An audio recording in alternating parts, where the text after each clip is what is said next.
À la barre, digne, le discours clair, Liliana Flores Reyes est venue décrire son fils Julien, mort à 30 ans le 5 novembre 2018. Le jeune homme vivait au 65 de la rue d'Aubagne depuis le printemps 2018. Il louait l'appartement des parents d'un ami rencontré quand il travaillait sur les bateaux de croisière. Sa mère est venue pour délivrer un message afin que les gens puissent vivre dans des conditions décentes et aussi dire comment était l'immeuble dans lequel vivait son fils. J'ai vu la saleté, j'ai vu il n'y avait pas d'électricité, il y avait l'été, il y avait des murs abîmés, gonflés. J'ai tout de suite compris que ça c'était vraiment un logement indigne et je l'ai dit à mon fils et je lui ai fait promettre, je lui ai dit jure-moi que tu pars.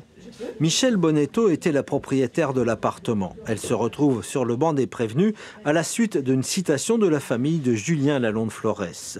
Elle conteste les accusations de mauvais entretien de son appartement et d'avoir été une marchande de sommeil.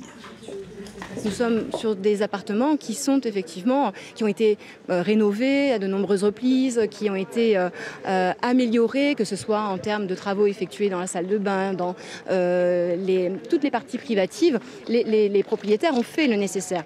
Ce qui peut poser problème, ce sont les parties communes, mais là, ce n'est pas la responsabilité des quelques propriétaires qui ont été cités.